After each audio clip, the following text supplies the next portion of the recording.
ನೋಡ್ತಾ ಇದ್ರ BBC news. ನಾನು ಸ್ವಾಗತ್. ಒಂದು ಕಡೆ ಇರಾನ್ ಮತ್ತೆ ಇಸ್ರೇಲ್ ನಡುವೆ ಯುದ್ಧ ನಡೀತಾ ಇದ್ರೆ ಮತ್ತೊಂದು ಕಡೆ ನಮ್ಮ ರಾಜ್ಯದಲ್ಲಿ ಸಿಲಿಂಡರ್ LPG ಕೊರತೆ ಎದುರಾಗಿರ್ತಕ್ಕಂಥದ್ದು. ಹೋಟೆಲ್ ಬೆಂಗಳೂರುಗಳಲ್ಲಂತೂ ಯಾವ ಮಟ್ಟಕ್ಕೆ ಇವತ್ತು ಬಿಂಬಿತವಾಗ್ತಾ ಇದೆ ಅಂತ ಅಂದ್ರೆ ಹೋಟೆಲ್ಗಳನ್ನೇ ಬಂದ್ ಮಾಡಿಬಿಡ್ಬೇಕಾದಂತ ಸ್ಥಿತಿ ನಿರ್ಮಾಣ ಆಗಿಬಿಟ್ಟಿದೆ ಅನ್ನೋ ರೀತಿಯಲ್ಲಿ ಬಿಂಬಿಸಲಾಗ್ತಾ ಇದೆ.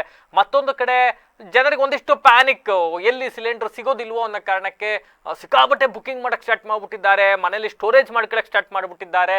ಹಿಂಗಾಗಿ ಮನೆಗಳಿಗೂ ಕೂಡ LPG ಸಿಲಿಂಡರ್ಗಳನ್ನ ಪೂರೈಕೆ ಮಾಡ್ತಕ್ಕಂಥದ್ದು ವಿಳಂಬ ಆಗ್ತಾ ಇದೆ. ಈ ನಿಟ್ಟಿನಲ್ಲಿ ಈ ಯುದ್ಧದ ಭೀತಿ, ಒಂದು ಕಡೆ ಇರಾನ್ ಮತ್ತೆ ಇಸ್ರೇಲ್ ನಡುವಿನ ಯುದ್ಧ ಭಾರತದ ಮೇಲೆ ಎಷ್ಟು ಎಫೆಕ್ಟ್ ಆಗುತ್ತೆ ಅಂತಕ್ಕಂಥದ್ದನ್ನ ಇವತ್ತು ಚರ್ಚೆ ಮಾಡ್ತಾ ಹೋಗೋಣ. ಅಂಡ್ ಅಸಲಿಗೆ ಇಸ್ರೇಲ್ ಮತ್ತೆ ಇರಾನ್ ನಲ್ಲಿ ಯುದ್ಧ ಆಗಿಬಿಟ್ರೆ ಭಾರತಕ್ಕೆ ನಿಜವಾಗಿಯೂ ಪೆಟ್ರೋಲೇ ಸಿಗೋದಿಲ್ವಾ?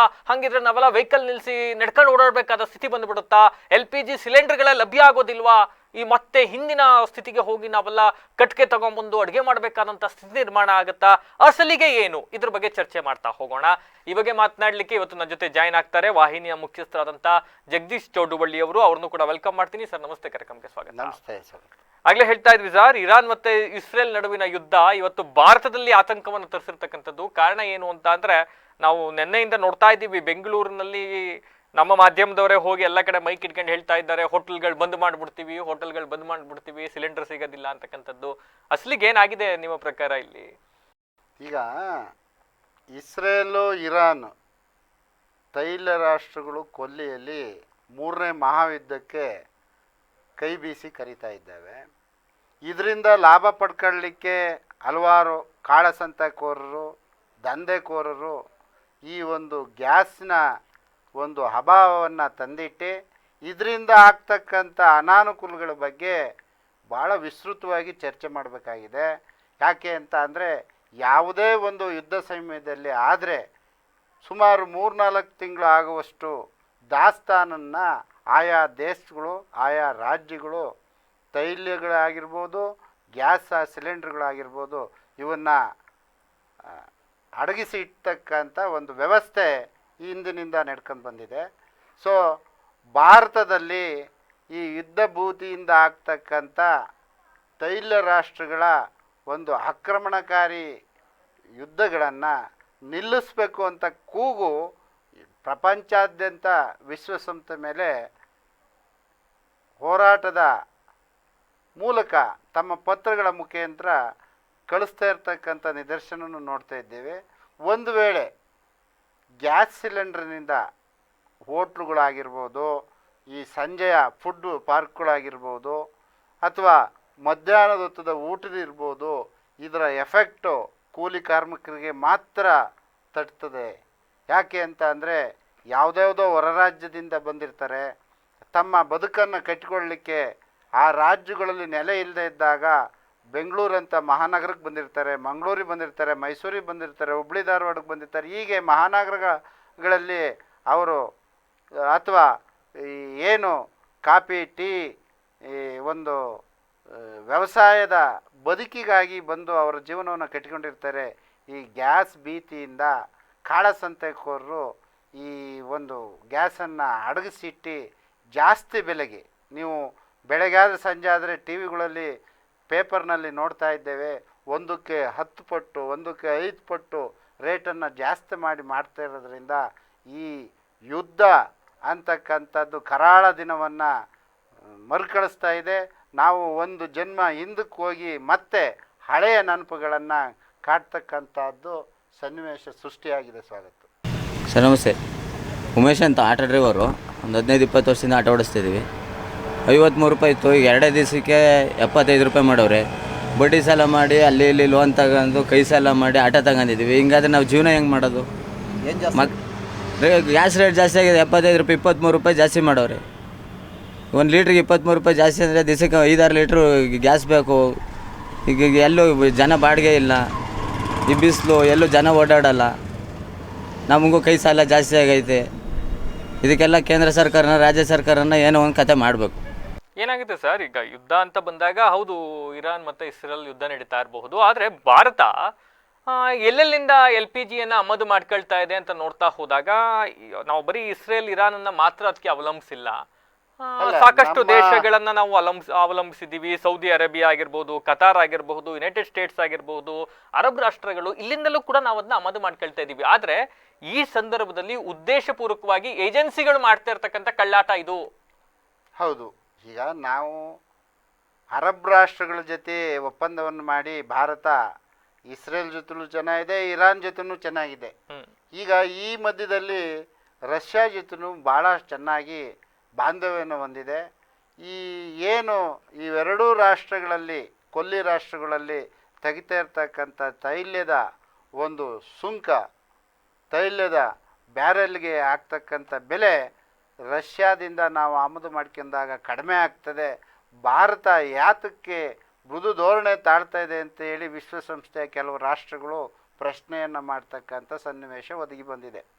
ಯಾವುದೇ ದೇಶ ತನ್ನ ಗೌಪ್ಯತೆಯನ್ನು ಕಾಪಾಡ್ಕೊಳ್ತಕ್ಕಂಥ ಅನಿವಾರ್ಯತೆ ಬಂದಾಗ ರಾಷ್ಟ್ರದ ಮತ್ತು ಪ್ರಪಂಚದ ಒಂದು ಆಗುಹೋಗುಗಳ ಥರ ಗಮನ ಹರಿಸ್ಬೇಕು ಅಂತಕ್ಕಂಥದ್ದು ಕೆಲವು ರಾಷ್ಟ್ರಗಳ ಒಂದು ಮನವಿಯಾಗಿದೆ. ಅದೇ ರೀತಿ ಭಾರತದ ಪ್ರಧಾನಮಂತ್ರಿಗಳ ಮಾತನ್ನು ಇಡೀ ಪ್ರಪಂಚ ಕೇಳ್ತಕ್ಕಂಥ ಸನ್ನಿವೇಶ ಬಂದು ಒದಗಿದೆ ಅಂತಕ್ಕಂಥದ್ದು ನಮಗೆ ಹೆಮ್ಮೆ ತರುವಂಥ ವಿಚಾರ. ಆದರೂ ಸಹ ಯುದ್ಧ ಭೀತಿಯಿಂದ ಜನರು ನೋವು ಪಡ್ತಕ್ಕಂಥದ್ದು, ಸಾವು ನೋವಿನಲ್ಲಿ ಮರೆಯಾಗ್ತಕ್ಕಂಥದ್ದು, ಭೂಮಿ ಕುಲುಷಿತಗೊಳ್ತಕ್ಕಂಥದ್ದು, ವಾಯುಮಾಲಿನ್ಯ ಆಗ್ತಕ್ಕಂಥದ್ದು, ಸರ್ವನಾಶವಾಗ್ತಕ್ಕಂಥ ಅಣ್ವಸ್ತ್ರಗಳನ್ನು ಬಿಟ್ಟು ಆ ಒಂದು ವಾಯು ಮೂಲಕ ಇಡೀ ಪ್ರಪಂಚನ ಆವರಿಸಿ ಕರಾಳ ದಿನವನ್ನು ಕಂಡುಹಿಡಿಯತಕ್ಕಂಥ ಈ ಮನುಕುಲಕ್ಕೆ, ಪ್ರಾಣಿ ಪಕ್ಷಿಗಳಿಗೆ ಅಪಾಯಕಾರಿ ಈ ಒಂದು ಯುದ್ಧ ಕಾರ್ಮೋಡವನ್ನೇ ಸೃಷ್ಟಿ ಮಾಡಿದೆ. ಇದ್ರ ಬಗ್ಗೆ ಎಚ್ಚರಗೊಳ್ಬೇಕು. ಜನರ ಒಂದು ಹೋರಾಟಗಳು ಮುಟ್ಟಬೇಕು ವಿಶ್ವಸಂಸ್ಥೆಯನ್ನು ಅಂತಕ್ಕಂಥದ್ದು ಈಗಿನ ಪರಿಸ್ಥಿತಿ ತಂದೊಡ್ಡಿದೆ. ನಾನು ಆಟೋ ಚಾಲಕರ ಮುಖಂಡ ದಿಲೀಪ್ ಅಂತ ಹೇಳ್ಬಿಟ್ಟು ರಾಜ್ಯ ಉಪಾಧ್ಯಕ್ಷರು. ಇತ್ತೀಚಿನ ದಿನಗಳಲ್ಲಿ ಕೋವಿಡಿಂದ ಇಲ್ಲಿವರೆಗೂ 2019 ತತ್ತರಿಸಿ ಹೋಗ್ಬಿಟ್ಟಿದ್ದೀವಿ. ಯಾವ ಥರ ದಿನನಿತ್ಯ ಉಪಯೋಗಿಸ್ತಕ್ಕಂಥ ಏನು ಸಾಮಗ್ರಿಗಳಿದೆ ಪ್ರತಿಯೊಂದೂ ಜಾಸ್ತಿ ಆಗಿದೆ. ನಮ್ಮ ಅನಿಸಿಕೆ ಏನಾಗಿದೆ ಈಗ ಅಂತಂದರೆ, ಬಡವರು ನಮ್ಮ ರಾಜ್ಯದಲ್ಲಿ, ಕರ್ನಾಟಕ ರಾಜ್ಯದಲ್ಲಿ ಮೊದಲು ನಾವು ಬಡವರು ಬದುಕಬೇಕೋ ಬೇಡವೋ ಅನ್ನೋದು ನಮ್ಮ ಮೇಲೆ ಜಿಗುಪ್ಸೆ ಆಗಿದೆ.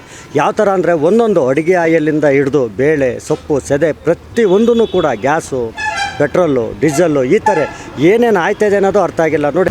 ಸರ್, ನಾನು ಜಾನ್ ಅಂತ ಸರ್, ನಾನು ಆಟೋ ಚಾಲಕ ಸರ್. ಈಗೇನಾಗಿದೆ ಅಂದರೆ ಸರ್ಕಾರದಿಂದ ಸರ್ ನಮಗೆ 5 ಯೋಜನೆ ಅಂತ ನಮಗೆ ಜಾರಿ ಮಾಡಿದ್ದಾರೆ ಸರ್. ಮೊದಲನೇದಾಗಿ ಸರ್, ಹಾಸನದಲ್ಲಿ ನಮ್ಮ ರಾಜ್ಯ ಸರ್ ಆಟೋ ಅನ್ನೋ ಡಿಪಾರ್ಟ್ಮೆಂಟ್ಗೆ ಬೆಲೆ ಇಲ್ದಂಗೆ ಮಾಡಾಕಿದೆ ಸರ್ ಈ ಸರ್ಕಾರ. ಟ್ರಾನ್ಸ್ಪೋರ್ಟ್ ಅನ್ನೋದೇ ಹಾಳಾಗೋಗಿದೆ ಸರ್ ಈ ಸರ್ಕಾರದಿಂದ. ಸರ್, ಈಗ ಯುದ್ಧ ಸ್ಟಾರ್ಟ್ ಆಗಿರೋದು 2 ದಿನ ಸರ್. ಪ್ರತಿಯೊಂದೊಂದು ಬಂಕಲ್ಲೂ ಒಂದೊಂದು ರೇಟ್ಗಳು ಫಿಕ್ಸ್ ಮಾಡ್ಕೊಂಡ್ಬಿಟ್ಟಿದ್ದಾರೆ ಅವ್ರಿಗೆ ಇಷ್ಟ ಬಂದಿದ್ದ ರೇಟ್ಗಳಲ್ಲಿ. ಕೆಲವು ಬಂಕ್ಗಳಲ್ಲಿ 55 ರೂಪಾಯಿ ಇದ್ದಿದ್ದು ಗ್ಯಾಸ್ ಸರ್, ಮಧ್ಯಾಹ್ನ 1 ಅವರ್ ಬ್ಯಾಕು ಯಾವುದೋ ಒಂದು ಬಂಕಲ್ಲಿ ಜಾಸ್ತಿ ಆಗಿದೆ, ಇಮಿಡಿಯೇಟ್ 75 ರೂಪಾಯಿ ಮಾಡಿಬಿಡ್ತಾರೆ. ಒಂದೊಂದು ಬಂಕಲ್ಲಿ ಒಂದೊಂದು ರೀತಿ ಗ್ಯಾಸ್ ಹಾಕ್ತಾರೆ ಸರ್. ಅಟ್ಲೀಸ್ಟು ಈಗ NOCನಲ್ಲಿ ಏನು ಪ್ರೈಸ್ ಬಂದಿರುತ್ತೆ ಆ ಪ್ರೈಸ್ನ ಇವರು ಆ್ಯಕ್ಚುಲಿ ಒಂದು ಡಿಸ್ಪ್ಲೇ ಮಾಡಬೇಕು, ಪೆಟ್ರೋಲ್ ಬಂಕ್ಗಳಲ್ಲಿ ಡಿಸ್ಪ್ಲೇ ಮಾಡಬೇಕು. ಇನ್ನೊಂದು ಕಡೆ ನೋಡಕ್ ಹೋದ್ರೆ ಮನೆಗಳಿಗೆ ಅಷ್ಟರ ಮಟ್ಟಕ್ಕೆ LPG ಪೂರೈಕೆ ಕೊರತೆ ಆಗೋದಿಲ್ಲ ಅಂತಕ್ಕಂಥದ್ದನ್ನ ಸರ್ಕಾರ ಹೇಳ್ಕೊಂಡಿರ್ತಕ್ಕಂಥದ್ದು. ಅಂಡ್ ಮತ್ತೊಂದು ಸರ್ಕಾರ ಏನು ಅಂತ ಅಂದ್ರೆ LPG ಪೂರೈಕೆ ಸಂದರ್ಭದಲ್ಲಿ ಮನೆಗಳಿಗೆ ಏನು ಪೂರೈಕೆ ಮಾಡ್ತಾರೆ LPG ಅಡಿಗೆ ಅನಿಲಗಳು, ಅದಕ್ಕೆ ಅತಿ ಹೆಚ್ಚು ಪ್ರಾಮುಖ್ಯತೆ ಕೊಡಿ. ಮೊದಲನೇ ಪ್ರಾಮುಖ್ಯತೆ ಏಜೆನ್ಸಿಗಳಿಗೆ ಹೇಳಿರ್ತಕ್ಕಂಥದ್ದು, ಮೊದಲನೇ ಪ್ರಾಮುಖ್ಯತೆ ಮನೆಗಳಿಗೆ ಕೊಡಬೇಕು ಅಂತಕ್ಕಂಥದ್ದು. ಹಾಗಾಗಿ ಕಮರ್ಷಿಯಲ್ ಅಲ್ಲಿ ಒಂದಿಷ್ಟು ಸಮಸ್ಯೆ ಆಗ್ತಾ ಇದೆ. ಈಗ ಅತಿ ಹೆಚ್ಚಾಗಿ ಗೃಹೋಪಯೋಗಿಕ್ಕಿಂತಲೂ ಈ ಕಮರ್ಷಿಯಲ್ಲೇ ಜಾಸ್ತಿ ಜನ ಹೊಟ್ಟೆ ತುಂಬಿಸ್ಕೊಳ್ತಾ ಇದ್ದಾರೆ. ನೀವು ಸಂಜೆ ಟೈಮ್ನಲ್ಲಿ ಹಂಗೆ ನಮ್ಮ ಹಾಸನ ನಮಗೆ ಹೇಳಿ ಕೇಳಿ ಅದು ದೊಡ್ಡ ನಗರ ಆಗಿದ್ರು, ಹೊರ ಪ್ರಪಂಚದಲ್ಲಿ ಇದು ಸಣ್ಣ ನಗರ.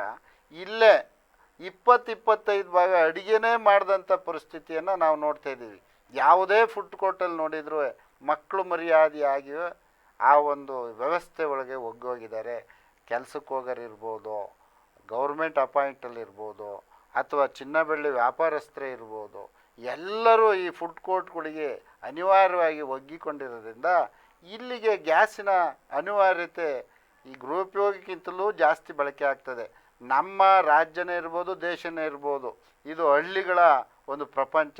ನೀವೆಲ್ಲಿ ಹೋದರೂ ಕಟ್ಟಿಗೆಗಳು ಸಿಗ್ತವೆ, ಕಲ್ಲಿದ್ದಲು ಸಿಗ್ತವೆ, ಹುಯಿ ಸಿಗುತ್ತೆ, ಕಾಫಿ ಒಟ್ಟು ಸಿಗುತ್ತೆ. ತಿಂಡಿ ರೇಟ್ ಜಾಸ್ತಿ ಮಾಡೋಕ್ಕಾಗಲ್ಲ. ಗ್ಯಾಸ್ ರೇಟ್ ನಮಗೆ ಗ್ಯಾಸ್ ಸಿಕ್ಕಿದ್ರೆ ಸಾಕಷ್ಟೇ.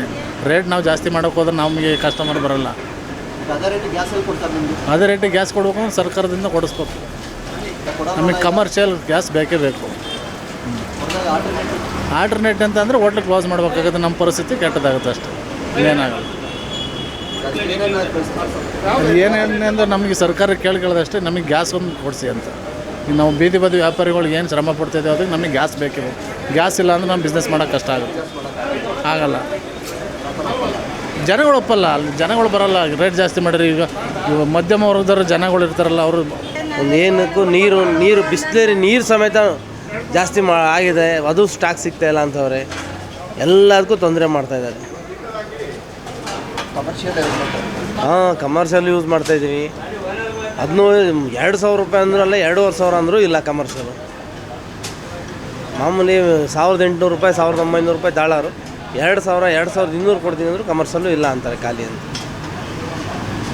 ನಾವ್ ಏನ್ ಸಿಕ್ಕಿದ್ರು ಈಗ ನಾವು ಸಿಟಿಲಿ ಒಟ್ಟು ತಗೊಬಂದು ಹೆಂಗ್ ಸರ್ ಅಡಿಗೆ ಅಲ್ಲ, ನೀವು ಏನು ಸಿಕ್ತಾ ಇದ್ದಾಗ ಅದ್ರ ಹಿಂದೆ ಹೋಗ್ಬೇಕಾದಂತ ಅಂದ್ರೆ ಅನಿವಾರ್ಯ ಯಾಕೆ ಹೇಳ್ತೀನಿ ಅಂತ ಅಂದ್ರೆ, ಒಂದು ಕಡೆ ಕಮರ್ಷಿಯಲ್ಗೆ ಸರ್ಕಾರ ಆದ್ಯತೆ ಕೊಟ್ಟುಬಿಟ್ಟಿತ್ತು ಅನ್ನೋದಾದ್ರೆ ಆಗ ಹೇಳ್ತಾರೆ ನೀವು ಕಮರ್ಷಿಯಲ್ ಬಗ್ಗೆ ಆಲೋಚನೆ ಮಾಡ್ತೀರಿ, ಫಸ್ಟ್ ಗೃಹೋಪಯೋಗಿಗೆ ಫಸ್ಟ್ ಪೂರೈಕೆ ಮಾಡಿ ಅಂತ ಹೇಳ್ತಾರೆ. ಕುತಂತ್ರ ಅಂತ ಹೇಳಿದ್ರಿ. ಏಜೆನ್ಸಿಗಳು ಕಮರ್ಷಿಯಲ್ನ ನೀವು 3 ಪಟ್ಟು 4 ಪಟ್ಟು ದುಡ್ಡು ಕೊಟ್ಟಾಗ ಕೊಡ್ತಾರೆ ಅನ್ನೋದಾದ್ರೆ ಎಲ್ಲಿ ಕೊರತೆ ಬಂದಿದೆ? ಅಂದ್ರೆ ಈಗ ಸರ್ಕಾರ ಏನ್ ಮಾಡಬೇಕು, ಮಧ್ಯ ಪ್ರವೇಶ ಮಾಡಬೇಕು. ಏಜೆನ್ಸಿಗಳಲ್ಲಿ ನೀನ್ ಎಷ್ಟು ಸ್ಟಾಕ್ ಇಟ್ಕೊಂಡಿದೀಯಾ, ಎಷ್ಟು ಪೂರೈಕೆ ಮಾಡ್ತಾ ಇದ್ದೀರಿ, ಇವನ್ನ ನಿಯಂತ್ರಿಸಕ್ಕಂತ ನಿಟ್ಟಿನಲ್ಲಿ ಸರ್ಕಾರ ಮಧ್ಯ ಪ್ರವೇಶ ಮಾಡಬೇಕು ಅಂತ. ನನ್ನ ಹೆಸರು ಪುಟ್ಟಲಕ್ಷ್ಮಿ. ನಮಗೆ ಭಾಳ ತೊಂದರೆ ಆಯ್ತದೆ. ನಾವು ಕಡು ಬಡವರು, ನಮಗೆ ಮನೆ ಇಲ್ಲ, ಏನೂ ಇಲ್ಲ. ನಮಗೆ 2,000 ರೂಪಾಯಿ ಬೇಡ, ನಮಗೆ ತಿನ್ನೋದು ಗ್ಯಾಸ್ ಎಲ್ಲ ಕಮ್ಮಿ ಮಾಡಿಕೊಡ್ಲಿ, ತಿನ್ನೋ ರೈಟ್ ಎಲ್ಲ ಕಮ್ಮಿ ಮಾಡಿಕೊಡ್ಲಿ. ನಮಗೆ ಬಸ್ ಚಾರ್ಜು ಬೇಡ, ನಾವು ಇದರಲ್ಲೇ ಜೀವನ ಮಾಡೋರು, ಕೂಲಿ ಮಾಡೋರು. ನಮಗೆ ಕೆಲಸ ಇಲ್ಲ, ನಮಗೆ ಕೆಲಸ ಕೊಡಿ ಸಾಕಾ. ಅಕ್ಕಿ ಫ್ರೀಯಾಗಿ ಕೊಟ್ಟಿಲ್ಲ. ಏನು 5 kg ಅಕ್ಕಿ ಕೊಡ್ತಾರೆ. 5 kg ಅಕ್ಕಿ ತಗೊಂಡಾಗ ಏನು ತಿಂಗಳೆಲ್ಲ ತಿನ್ನೋಕ್ಕಾಯ್ತದ? ಎಲ್ಲಿ ಕೊಡ್ತಾವ್ರೆ? ನಮಗೆ ಕೊಡ್ತಾಯಿಲ್ಲ, ನಮಗೆ ಬೇಡ. ನಮಗಿಲ್ಲ, ಅಂಗಡಿದೆ ಕಮ್ಮಿ ಮಾಡಲಿ. ನಮಗೆ ರೇಷನ್ ಬೇಕಾದ್ರೆ 5 kg ಅಕ್ಕಿ ಬೇಡ. ಕೂಲಿಗಾರರು ನಮಗೆ ಗ್ಯಾಸ್ ಜಾಸ್ತಿ ಆದರೆ ನಾವೆಲ್ಲ ಹೆಂಗೆ ಕಟ್ಟೋದು, ಹೆಂಗೆ ತಗೊಳ್ಳೋದು? ಬುಕ್ ಮಾಡಿದ್ರೆ ಎಷ್ಟು ದಿನ ಬಿಟ್ಟು ಬರುತ್ತೆ? ಬುಕ್ ಮಾಡಿ ಎಷ್ಟು ದಿನ ಬಿಟ್ಟು ಬರುತ್ತೆ? 1 ವಾರ ಅಂತ ಹೇಳ್ತಿದ್ರೆ, ವಾರ ಆದರೆ ನಾವು ಏನು ಮಾಡೋದು? ಅದೇ ಈಗ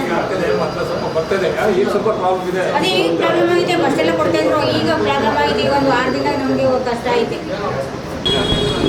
ಸರ್. ಇದು ಕಮರ್ಷಿಯಲ್ ಬಂದು ಈಗ 1,850 ರೂಪಾಯಿ ಇತ್ತು, ಈಗ 2,300, 2,500 ಅಂತ ಹೇಳ್ತಾ ಇದ್ದಾರೆ. ನಾವು ಬೀದಿ ಬದಿ ವ್ಯಾಪಾರಿಗಳು ಏನು ಮಾಡ್ಬೇಕು ಸರ್? ಏಕ್ದಮ್ ನಾವು ಜಾಸ್ತಿನೂ ಮಾಡೋಕ್ಕಾಗಲ್ಲ, ಇದು ಮಾಡೋಕ್ಕಾಗಲ್ಲ. ಏನು ಮಾಡೋದು ಅಂತ ಗೊತ್ತಾಗ್ತಾಯಿಲ್ಲ. ಗ್ಯಾಸ್ ಬೇರೆ ಸಿಗ್ತಾಯಿಲ್ಲ, ಏನು ಮಾಡೋದು ಅಂತ ಗೊತ್ತಾಗ್ತಾಯಿಲ್ಲ ಸರ್ ನಮಗೆ. ನೀವೇನು ಬಡ್ಡಿ ಗಿಡ್ಡಿ ತೊಗೊಂಡಿರ್ತೀವಿ, ಬಡ್ಡಿ ಕಟ್ಟೋಕ್ಕಾಗಲ್ಲ. ದಿನ ಸಾಲ ತೊಗೊಂಡಿರ್ತೀವಿ, ಅವ್ರಿಗೆ ಕಟ್ತಾ ಇರಬೇಕು. ಸರ್ಕಾರ ನಿದರ್ಶನ ಕೊಡಬೇಕು. ಆಯಾ ಜಿಲ್ಲಾಧಿಕಾರಿಗಳು, ತಾಲೂಕು ದಂಡಾಧಿಕಾರಿಗಳು, ಈ ಆಹಾರ ಅಧಿಕಾರಿಗಳ ಪಾತ್ರ ಬಹುಮುಖ್ಯವಾಗಿದೆ. ಈ ಒಂದು ಏನು ಗ್ಯಾಸ್ನ ಒಂದು ಅಭಾವವನ್ನು ಸೃಷ್ಟಿ ಮಾಡಿದ್ದಾರೆ, ಆ ಸೃಷ್ಟಿಯನ್ನು ನಿರ್ವಹಣೆ ಮಾಡಲಿಕ್ಕೆ ಸಮರ್ಥರಿದ್ದೀವಿ. ನೀವು ಯಾವುದೇ ಥರದ ಸ್ಟಾಕ್ ಮಾಡಬಾರ್ದು, ಗ್ರಾಹಕರಿಗೆ ಒದಗಿಸ್ಬೇಕು, ಚೆಕ್ ಮಾಡಬೇಕು, ದಂಡ ಹಾಕಬೇಕು. ಇದ್ರ ಮಟ್ಟ ಗಮನ ಹರಿಸಿದರೆ ಇದು ಸಮಸ್ಯೆನೇ ಅಲ್ಲ. ಇದು ಸೃಷ್ಟಿ ಆಗಿರುವ ಸಮಸ್ಯೆ ಅಲ್ಲ, ಸೃಷ್ಟಿ ಮಾಡ್ಕೊಳ್ತಾ ಇರ್ತಕ್ಕಂಥ ಸಮಸ್ಯೆ. ಕೆಲವರು ಮಾಡ್ತಾ ಇರೋ ಸಮಸ್ಯೆ. ಹೌದು. ಕಮರ್ಷಿಯಲ್ ಸಿಲಿಂಡರ್ಗಳನ್ನ ತಗೊಂಡು ಒಂದ್ ಕಡೆ ಸ್ಟಾಕ್ ಮಾಡಿ ಇಟ್ಕೊಂಡ್ಬಿಡೋದು, ಹಿಂಗೆ ಯುದ್ಧ ಜಾಸ್ತಿಯಾಗಿ ರೇಟ್ ಜಾಸ್ತಿ ಆದಾಗ ಮಾರ್ಕೊಂಡ್ಬಿಡೋಣ ಅನ್ನೋದು. ಕಮರ್ಷಿಯಲ್ ಒಂದೇ ನೋಡಕ್ ಹೋಗ್ಬೇಡಿ. ಈಗ ನೀವು ಯಾವುದೇ ಮದುವೆ ಮಾಡಕ್ ಹೋದ್ರು ಯಾರು ಸೌದೆಲ್ಲ ಅಡಿಗೆ ಮಾಡ್ತಾ ಇಲ್ಲ, ಎಲ್ಲ ಸಿಲಿಂಡರ್ನಿಂದಲೇ ಅಡಿಗೆ ಮಾಡ್ತಾ ಇದ್ದಾರೆ. ಯಾವುದೇ ಒಂದು ಕಾರ್ಯಗಳು, ಯಾವುದೇ ಒಂದು ಇವೆಂಟ್ ಮಾಡಬೇಕಾದ್ರೆ ಊಟ ಉಪಚಾರ ತಿಂಡಿ ಬಗ್ಗೆ ಬಹಳ ಒತ್ತು ಕೊಡ್ತಕ್ಕಂಥ ರಾಷ್ಟ್ರ ಅಂದರೆ ನಮ್ಮ ಭಾರತ. ಭಾಳ ಸವಿಯಾದ ರುಚಿಯಾದ ಅಡುಗೆ ಮಾಡೋದ್ರಲ್ಲಿ ನಮ್ಮ ಭಾರತ ಹೆಚ್ಚಿನ ಸಂಭಾರ ಪದಾರ್ಥಗಳಿಗೆ ಉತ್ತೇಜನ ನೀಡ್ತಕ್ಕಂಥ ರಾಷ್ಟ್ರ ಯಾವುದಾದ್ರು ಇದ್ದರೆ ಅದು ಭಾರತ. ಅಂಥ ಒಂದು ಭಾರತದಲ್ಲಿ ನಮ್ಮ ರಾಜ್ಯವು ಒಂದು ಈ ಒಂದು ಪರಿಕರಗಳಿಗೆ ಭಾಳ ಹೊಡೆತ ಬೀಳ್ತದೆ. ಹಾಗಾಗಿ ಈ ಗ್ಯಾಸ್ನ ಆಮದನ್ನು ಇದನ್ನು ಸ್ಟಾಕನ್ನು ಎಲ್ಲೂ ಸ್ಟಾಕ್ ಮಾಡದಿರುತ್ತೆ. ಗ್ರಾಹಕರಿಗೆ ಆಗಿರ್ಬೋದು, ವ್ಯಾಪಾರಸ್ಥರಿಗೆ ಆಗಿರ್ಬೋದು, ಚೌಟ್ರಿಗಳಿಗೆ ಆಗಿರ್ಬೋದು ಒದಗಿಸ್ತಕ್ಕಂಥ ಕೆಲಸವನ್ನು ಆಯಾ ಜಿಲ್ಲಾಡಳಿತ, ತಾಲೂಕಾಡಳಿತ ಮತ್ತು ರಾಜ್ಯ ಸರ್ಕಾರಗಳು ಕೊಡ್ತಕ್ಕಂಥ ನಿರ್ದೇಶನ ಮೇಲೆ ಅವಲಂಬಿತವಾಗಿರ್ತದೆ. ಇದು ಕೇಂದ್ರ ಸರ್ಕಾರ ನಿರ್ದೇಶನ ಕೊಡಬೇಕಾಗತ್ತೆ ಈ ವಿಚಾರದಲ್ಲಿ ರಾಜ್ಯ ಸರ್ಕಾರಕ್ಕಿಂತ. ಯಾಕೆಂದ್ರೆ ಅದು ಕೇಂದ್ರ ಸರ್ಕಾರದ ವ್ಯಾಪ್ತಿಗೆ ಬರ್ತಕ್ಕಂಥ ಹಿನ್ನೆಲೆಯಲ್ಲಿ ಕೇಂದ್ರ ಸರ್ಕಾರ ಇಲ್ಲಿ ಮಧ್ಯಪ್ರವೇಶ ಮಾಡಬೇಕಾಗಿದೆ ಈಗ. ಅಲ್ಲ, ಕೇಂದ್ರ ಸಬ್ಸಿಡಿ ಕೊಡ್ಬೋದು, ಕೇಂದ್ರ ಇಲ್ಲಿ ಬಂದು ಅವರು ಸಪ್ಲೈ ಮಾಡೋದಿಲ್ಲ. ಇದಕ್ಕೆ ರಾಜ್ಯ ಸರ್ಕಾರದ ಖಡಕ್ ನೀತಿ ಮತ್ತು ಈ ಏನು ಆಹಾರ ಮಂತ್ರಿಗಳ ಪಾತ್ರ ಬಹಳ ಪ್ರಮುಖವಾಗಿ ಎದ್ದು ಕಾಣ್ತದೆ. ಅದ್ರ ಬಗ್ಗೆ ಗಮನ ಕೊಟ್ಟು ಈಗ ಯಾರೇ ಒಬ್ಬರು ನಾಗರಿಕರು ಚರ್ಚೆ ಮಾಡಬೇಕಾದ್ರೂ ವಿಶ್ವಸಂಸ್ಥೆಗೆ ಪ್ರತಿಯೊಬ್ಬ ನಾಗರಿಕನು ಯುದ್ಧದ ಒಂದು ಕಾರ್ಮೋಡದಿಂದ ದೂರ ಸರಿದು ಜನ ಸಾಮಾನ್ಯರು ಬದುಕ್ತಕ್ಕಂಥ ಒಂದು ನಿಟ್ಟಿನಲ್ಲಿ ಆಲೋಚನೆ ಮಾಡಿ ಇಡೀ ಪ್ರಪಂಚಾದ್ಯಂತ ವಿಶ್ವಸಂಸ್ಥೆಗೆ ಇದನ್ನು ಕಾಗದನ ಜಿಲ್ಲಾಧಿಕಾರಿ ಮೂಲಕ ಇರ್ಬೋದು, ರಾಜ್ಯಪಾಲರ ಮೂಲಕ ಇರ್ಬೋದು ತಲುಪಿಸಿ ಈ ಯುದ್ಧ ಕಾರ್ಮೋಡಗಳನ್ನು ತಿಳಿಗೊಳಿಸ್ಬೇಕು. ಇದರಿಂದ ಆಗ್ತಕ್ಕಂಥ ಬಹಳ ಅನಾಹುತಗಳು ಪ್ರಾಣಿ ಸಂಕುಲದ ಮೇಲೆ, ಮನುಷ್ಯನ ಮೇಲೆ ಪ್ರಭಾವ ಬೀರಿ ಈ ಭೂಮಿ ಅವಸಾನದತ್ತ ಸಾಗಿದ್ರೆ ಮುಂದಿನ ಮನುಕುಲಕ್ಕೆ ಬಹಳ ಅಪಾಯಕಾರಿ ಸಂಗತಿ. ಇದು ಭಾಳಷ್ಟು ಜನರ ಒಂದು ಮನಸ್ಸನ್ನು ಕಾಡ್ತಾ ಇದೆ.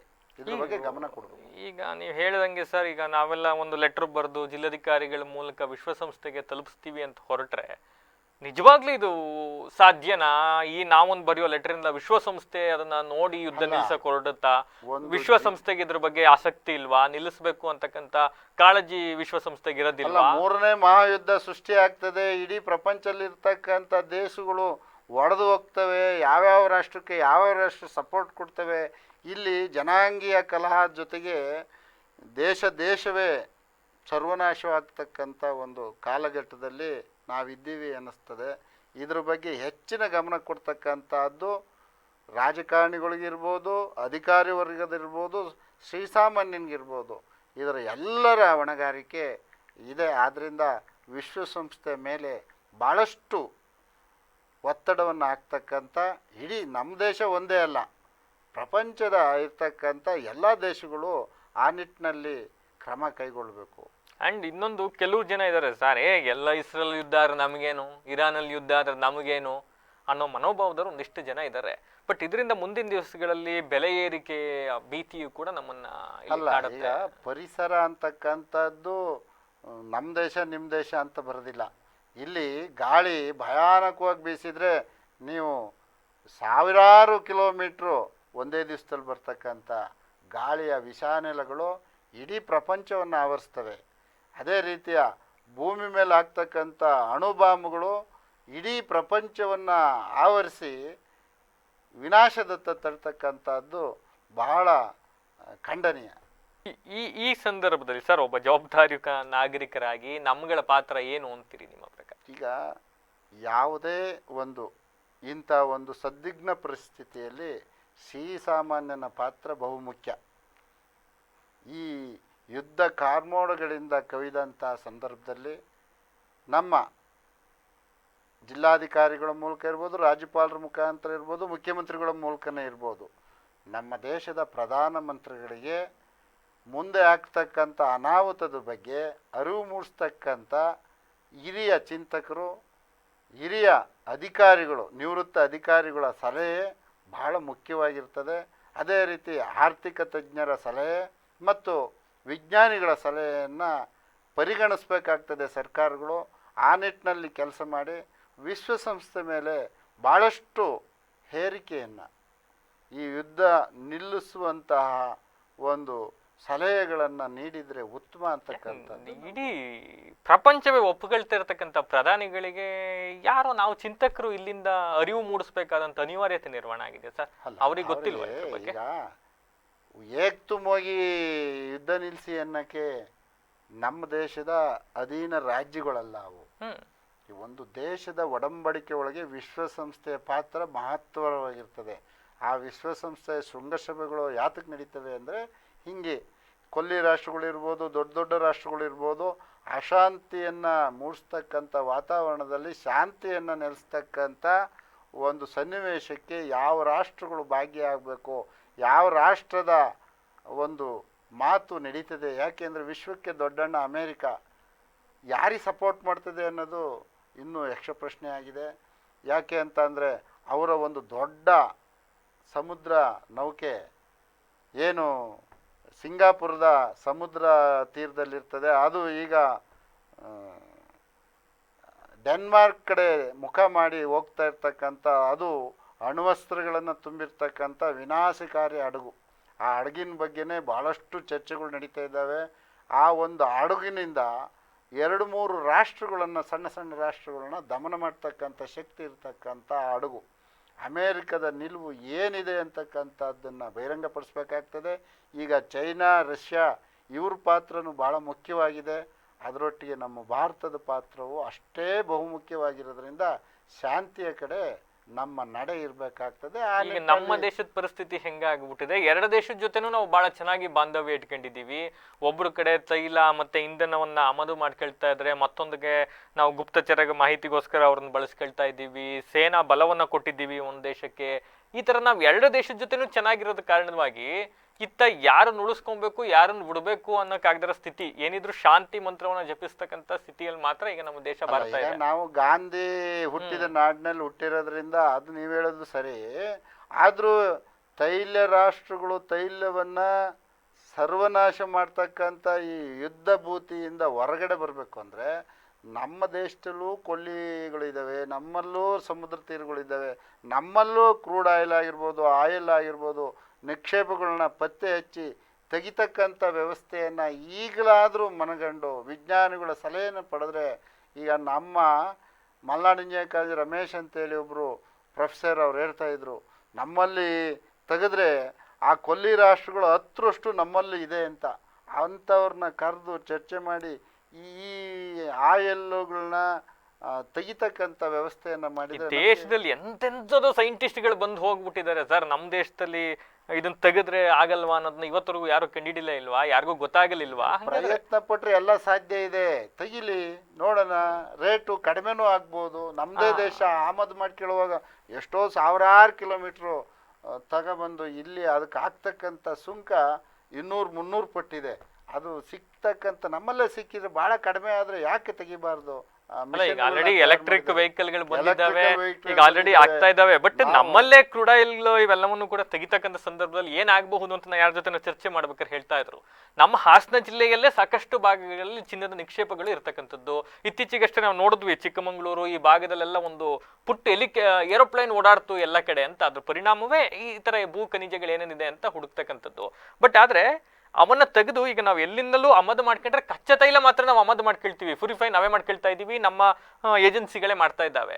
ದ ಪ್ರಾಡಕ್ಟ್ ಕಾಸ್ಟು ಮತ್ತೆ ಅದನ್ನ ರಿಫೈನ್ ಮಾಡ್ತಕ್ಕಂಥ ಕಾಸ್ಟು ಇವೆರಡನ್ನೂ ಕೂಡ ನಾವು ತಾಳೆ ಹಾಕಿ ನೋಡಿದಾಗ ನಮ್ಮ ದೇಶದಲ್ಲಿ ಸಮುದ್ರದ ಆಳಕ್ಕಿಳಿದು ಅದನ್ನ ಹೊರಗಡೆ ಎಕ್ಸ್ಟ್ರಾಕ್ಟ್ ಮಾಡಿ ಮತ್ತೆ ಅದನ್ನ ನಾವು ಪ್ಯೂರಿಫೈ ಮಾಡಿ ಕೊಡೋ ಅಮೌಂಟು ಆ್ಯಂಡ್ ಹೊರಗಡೆಯಿಂದ ಆಮದು ಮಾಡ್ಕೊಬೇಕಾದ್ರೆ ಕಡಿಮೆ ರೇಟಿಗೆ ಸಿಗಬೇಕಾದ್ರೆ ಯಾಕೆಷ್ಟು ನಾವು ಶ್ರಮ ಪಡಬೇಕು ಅನ್ನೋ ಕಾರಣಕ್ಕೆ ನಮ್ಮಲ್ಲಿ ಆ ಪ್ರಯತ್ನ ಕೈ ಹಾಕಿಲ್ಲ ಅಂತಕ್ಕಂಥದ್ದನ್ನ ಯಾರೋ ಹೇಳ್ತಾ ಇದ್ರು ಈಗ ನಾವು ಮಾತನಾಡ್ಬೇಕಾದ್ರೆ. ವಿನಾಶಕ್ಕೆ ಹೋಗೋದಿಲ್ಲ, ಅದು ಅಭಿವೃದ್ಧಿಗೆ ಪೂರಕವಾಗಿರ್ತದೆ. ಪ್ರಯತ್ನ ಪಡೋದ್ರಲ್ಲಿ ತಪ್ಪಿಲ್ಲ. ಪ್ರಯತ್ನ ಪಟ್ಟು ಆ ಒಂದು ನಿಟ್ಟಿನಲ್ಲಿ ಕಾರ್ಯೋನ್ಮುಖರಾದರೆ ದೇಶ ಪ್ರಗತಿಯತ್ತ ಸಾಗ್ತದೆ.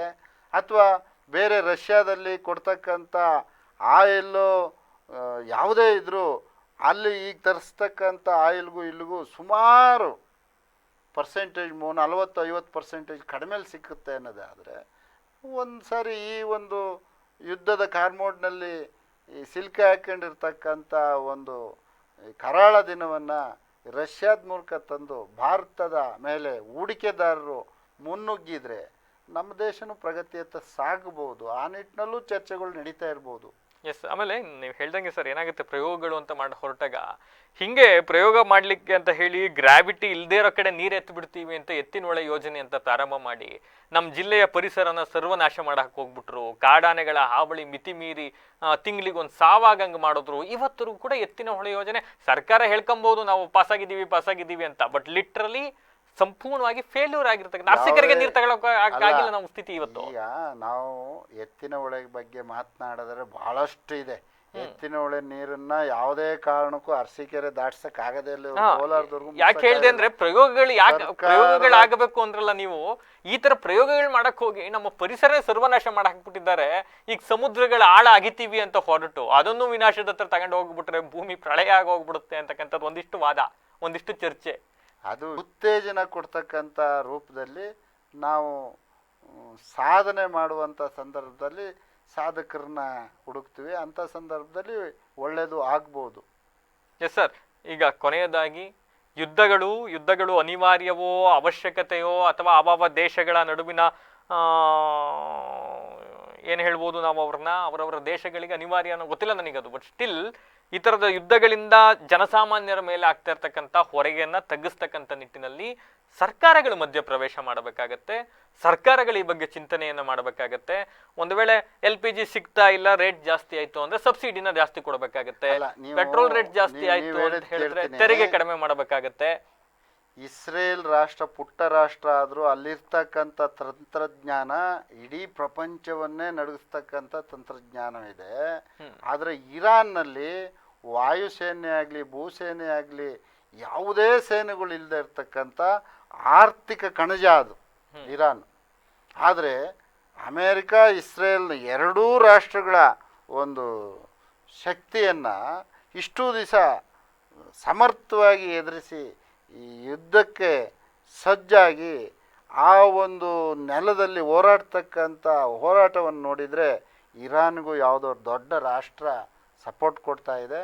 ಇದು ರಾಷ್ಟ್ರಗಳ ಮಧ್ಯೆ ಆರ್ಥಿಕತೆ ಬಿಕ್ಕಟ್ಟನ್ನು ಸೃಷ್ಟಿ ಮಾಡಿ ತಮ್ಮ ಕಪಿಮಿಷ್ಟಿಯಲ್ಲಿ ಇಟ್ಕೊಳ್ತಕ್ಕಂಥ ಒಂದು ಹುನ್ನಾರನೂ ಹೌದು. ಈಗ ಕೆಲವು ರಾಷ್ಟ್ರಗಳು ಮುಂದೆ ನಿಂತ್ಕೊಂಡು ಸಪೋರ್ಟ್ ಕೊಟ್ಟರೆ ಹಿಂದೆಗಡೆಯಿಂದ ಸಪೋರ್ಟ್ ಮಾಡ್ತಕ್ಕಂಥ ರಾಷ್ಟ್ರಗಳು ಬೇರೆ, ಅದರ ಉದ್ದೇಶಗಳೇ ಬೇರೆ ಬೇರೆ ಇರ್ತವೆ. ಅಂಥವು ಕೂಡ ಇಲ್ಲಿ ನಡೀತಾ ಇದೆ ಅಂತಕ್ಕಂಥದ್ದು. ಒಟ್ಟಿನಲ್ಲಿ ಯುದ್ಧದ ಕಾರ್ಮೋಡ ಜನಸಾಮಾನ್ಯರಿಗೆ ಹೊರೆ ಆಗಬಾರ್ದು, ಜನಸಾಮಾನ್ಯರಿಗೆ ಇದರಿಂದ ಸಮಸ್ಯೆಗಳಾಗಬಾರ್ದು ಅಂತ ಅಂದರೆ ಸರ್ಕಾರಗಳು ಇದರ ಇನಿಷಿಯೇಟಿವ್ ತಗೊಬೇಕಾಗತ್ತೆ. ಸರ್ಕಾರಗಳು ಮುಂದೆ ಬರಬೇಕಾಗತ್ತೆ. ಸರ್ಕಾರಗಳು ಈ ನಿಟ್ಟಿನಲ್ಲಿ ಏನು ಮಾಡಬಹುದು, ಜನರಿಗೆ ಆಗ್ತಾ ಇರ್ತಕ್ಕಂಥ ಸಮಸ್ಯೆಗಳನ್ನು ಪರಿಹರಿಸ್ತಕ್ಕಂಥ ನಿಟ್ಟಿನಲ್ಲಿ. ಆಗಲೇ ಸರ್ ಹೇಳ್ದಂಗೆ ಕಾಳಸಂತೆಯಲ್ಲಿ ಏನು LPG ಸಿಲಿಂಡರ್ಗಳ ಮಾರಾಟ ಆಗಿರಬಹುದು, ಶೇಖರಣೆ ಮಾಡ್ತಕ್ಕಂಥದ್ದು ಎಕ್ಸ್ಪೆಷಲಿ ಅದಕ್ಕೆ ಬ್ರೇಕ್ ಹಾಕಬೇಕಾಗತ್ತೆ. ಈ ನಿಟ್ಟಿನಲ್ಲಿ ಸರ್ಕಾರಗಳು ತಮ್ಮ ಪಾತ್ರವನ್ನು ಮುನ್ನೆಲೆಗೆ ತಗೊಂಬರಬೇಕು. ಈ ನಿಟ್ಟಿನಲ್ಲಿ ಸರ್ಕಾರಗಳು ಇನಿಷಿಯೇಟಿವ್ ತಗೊಳ್ಳಿ ಅಂತ ಹೇಳ್ತಾ ಇದಾಗಿತ್ತು ಹೊತ್ತಿನ ವಿಶೇಷ. ನಿರಂತರ ಸುದ್ದಿಗಾಗಿ ನೋಡ್ತಾ ಇರಿ VVC TV, ಸತ್ಯದ ಕಡೆ ನಮ್ಮ ನಡೆ.